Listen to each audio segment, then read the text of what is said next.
Hey guys, Tbull here. Today we got to look at the Brittany for you. There's Dunkirk. We'll talk about that commander in a minute, but check the slot 2 perk. That's going to be the key perk for the Dunkirk build. There's the ship build.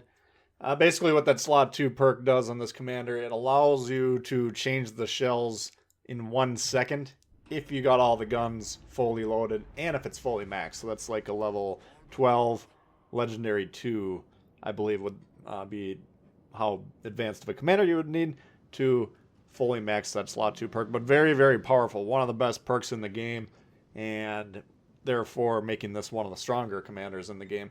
Now, this game here, it's a pretty decent battleship game. In fact, the first half of the game, we're going to take some time to talk about positioning, especially in battleship positioning. What we're trying to do, both on our side of the ball and also what the red is and could be doing. And then at the end of the match here, you'll see exactly why we saved this footage. It ends up being like the craziest shot basically I've ever had in this game. So stay tuned for that. We'll see that towards the end of this video here. But opening up here, now we got AP loaded. Congo initially was pointing at us, so we were going to switch over to the HE. But as soon as we saw him begin to turn, we held the shot, slammed on the brakes, tried to preserve the firing angle. And if you see those battleships about to, or battleships, cruisers, destroyers, whatever it is, if you see they're about to engage in a turn, just go ahead and give them a couple seconds. See if they're going to give you the nice flat broadside. There we got decent, just shy of 10k health, which is a quarter of our ship's HP and damage right off the bat. So good start there, punishing the Congo. Take a look at the map here, though. Now, if you're new to the game, or if you're still working on map awareness and kind of positioning in general, I think battleships is kind of the easiest one to practice that with, because you get about 30 seconds, give or take, on most of them in between your reloads. In this game, it slows down the more experience you get in the game, allowing you to kind of focus on the map here. But take a look at red's positioning. Okay, we got the battleship directly to the west, right under that destroyer over there, and then Congo 90 degrees to the south. And this is a perfect crossfire setup here, intentional or not. Doesn't really matter. You can see we got one ship 3 squares to the west of us, one ship 3 squares to the south of us. That's a 90-degree angle with plenty of distance between them. That means I have to pick my poison. Do I want to angle towards the guy in the west or the south? Well, to do so, I'm going to have to present broadside to one or the other. So if they're paying attention to the map, even if it's a crossfire shot, cross-map shot, a little bit longer than what they're hoping to engage in, those are worthy shots to take. Good shot from the Bretagne there to take out the Farragut. And those British light cruisers, very dangerous to destroyers. You don't want to get anywhere near those guys. And that's why we thought we dodged the torps. In fact, we dodged the first salvo, but here comes the follow-up salvo coming in. I wouldn't say coming in hot, because they're American torps, and boof! Lose about half the health right off the bat. That's a devastating strike to take 3 destroyers down per side. Come on, guys. 3 minutes in, 3 destroyers down. You gotta be staying alive with these destroyers. That's a key to the game. Whoever loses the destroyers first on the team generally loses the game. So don't be suicide rushing. You control your own destiny, especially at these low tiers. There's no radars. There's no reason for you to get spotted. So focus like a laser on those blue circles when you're playing destroyer. Once again, Congo, we get a nice shot in the side here, but take a look at what happened. The ship that was all the way to the south of us, he's sailing directly towards the other guy, and now the guy on the west is sailing. He turned around, he's sailing back towards the other guy. They're clumping up. That's easy from our perspective, because now we don't have to angle. Well, actually, we do have a ship directly to the south of us, which I'm actually kind of ignoring and deserve to die by his hands at the moment here. But vis-a-vis these 2 ships over here, they kind of took away that glorious 90-degree angle that they'd set up, that crossfire opportunity for one or the other permanently on the board. Well, they went ahead and dissolved it. There's nothing we really did. We got in the middle of the map, which is usually what we're going to want to be doing with the battleships whenever possible, when it's safe to do so. But those guys took away the own threat that they had. That's the power of the battleships. You want them spaced out. You don't want to be huddled up, holding each other's hand. Put the will to rebuild away. You don't need it. You're a better player than that. Create these crossfires. Spread out from your battleships. Spread out from your brethren. And deal the damage. So these guys kind of negated their own positioning, making it much easier. Now we're still taking a little bit of damage here and there. HE coming in for that shot. Congo getting low. Cavour even lower. Now I'm tempted to shoot the Congo here because looking on the map, we got a nice broadside shot there. But you always want to, especially with the battleships where they're going to have heals, but you want to get these guns off the board because basically you need to be viewing these ships as, they're pumping out damage at fixed intervals. If they're positioned properly in order to shoot on reload, which is basically what you want to be doing. Oof, another wicked cell there.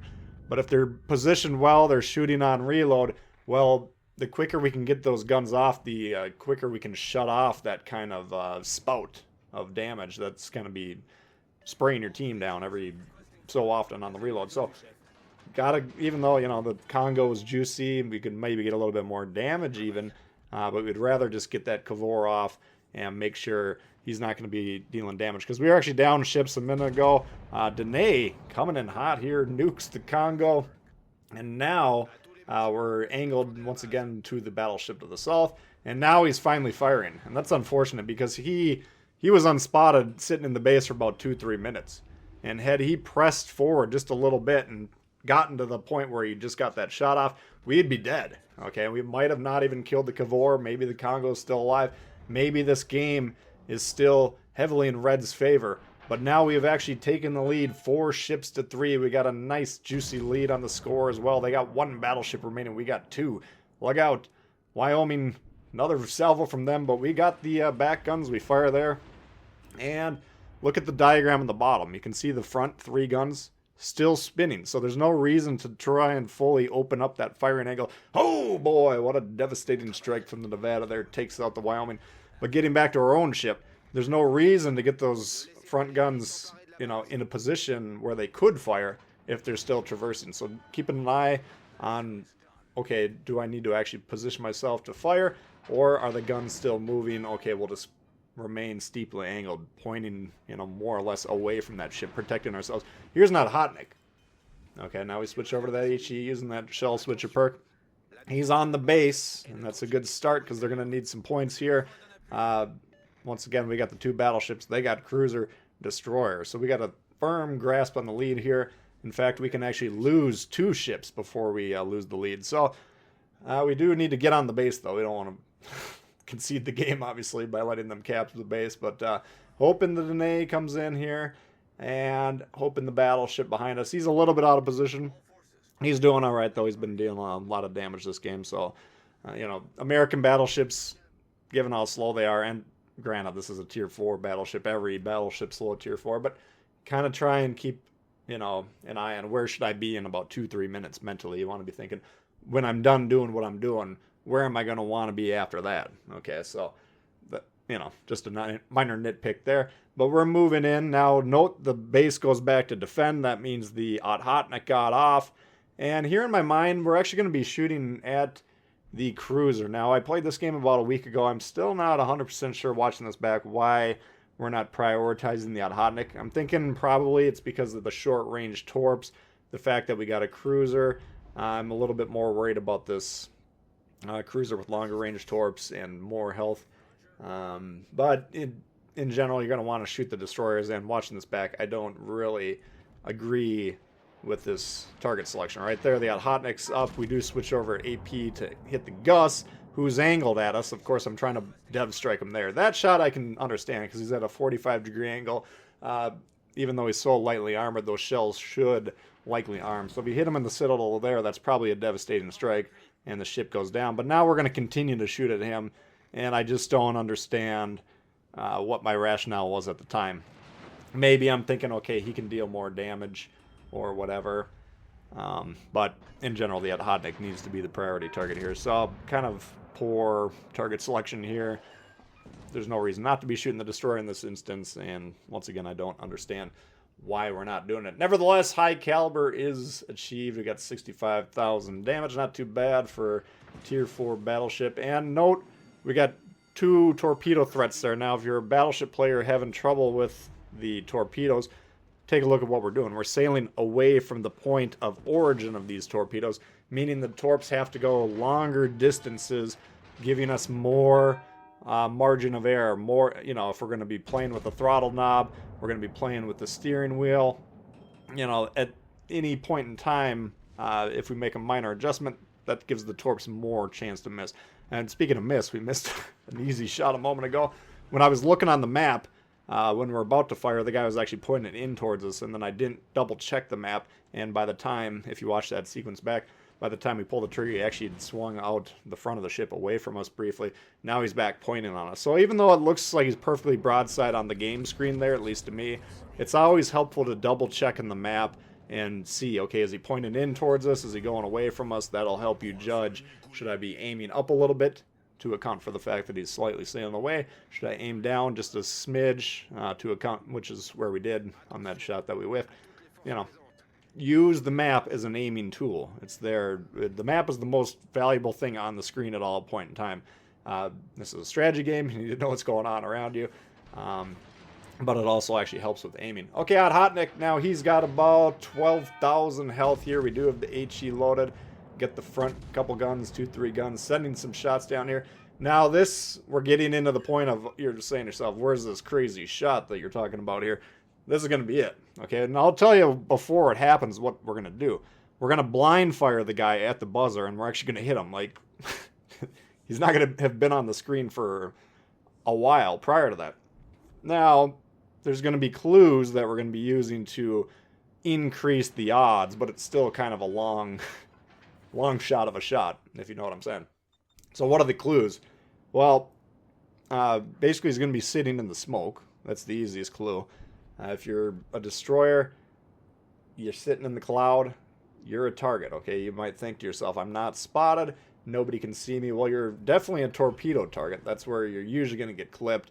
If you're firing your guns, which this guy won't be doing in this case, then savvy players will note, okay, these are where the shots are emanated from. It's still a tricky shot because you have to adjust the aim up or down slightly, because you got to kind of visualize, okay, where is that ship?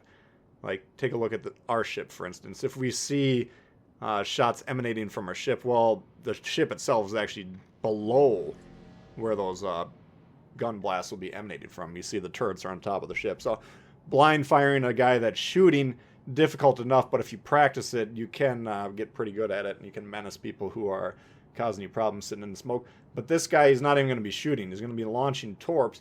He's actually going to clip our guy, but we're going to trade fire with him and hit him back. And that's just basically, we'll hit him once before that. I don't know if he had a knocked engine. We have no way to verify that.